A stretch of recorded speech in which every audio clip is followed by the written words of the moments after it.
have gone towards interval takeoff. The aircraft 15-20 seconds apart. But formation takeoff done for many, many decades.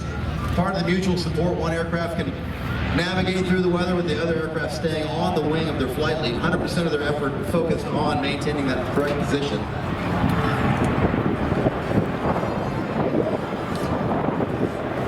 Vasquez brings his P-47 in for an opening photo pass.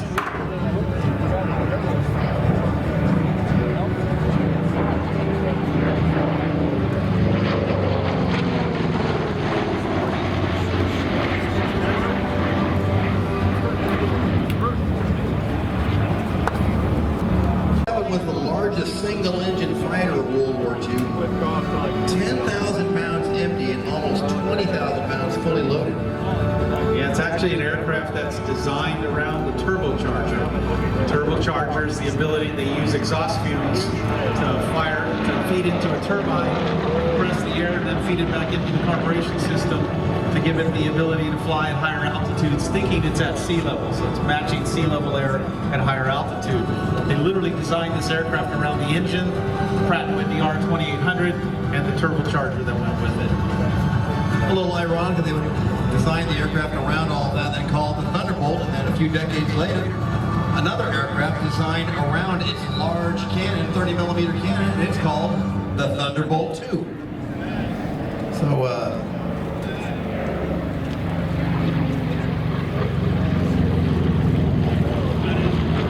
15,700 of these jugs were built. I guess you tell me, they call it the jug because if you stand up on end, it looks like a jug. Yeah, it has a very close similarity to an earlier aircraft from the vehicles destroyed. This was a flying tank. It contains 850 caliber machine guns, 4 on each side of the wing, and it had the capability to carry bombs up to 2,500 pounds.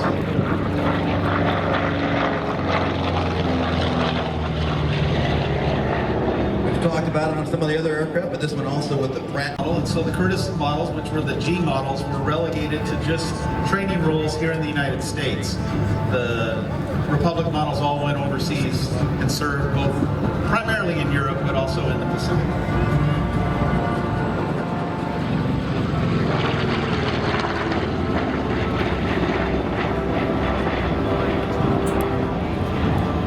You talked about the irony of the Thunderbolt and the Thunderbolt II being built around the specific design aspects, and I just realized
P-47 in the world, called Bonnie. And there's only about 14 P-47s still flying.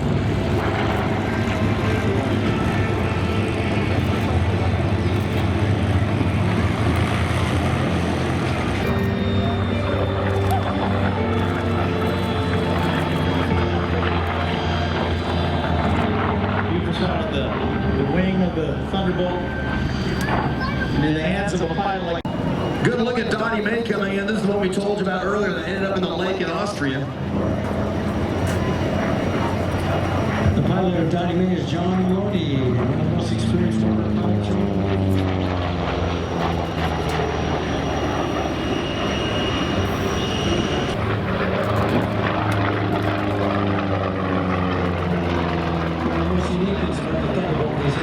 supercharger mounted in the tail. So it's got big exhaust pipes that run the exhaust all the way to the tail.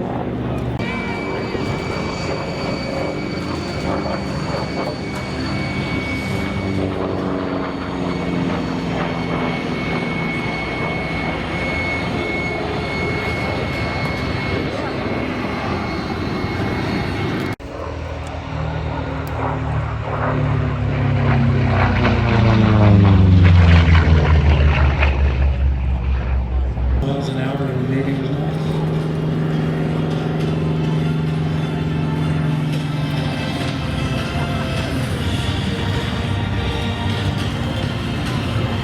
Beautiful landing, very nicely done. Steve, about when was it when the Air Force finally, when the aircraft started transitioning to NOS for the Air Force aircraft? Was that Korea or was that even later? Well, I think it was probably, when the jets started coming up.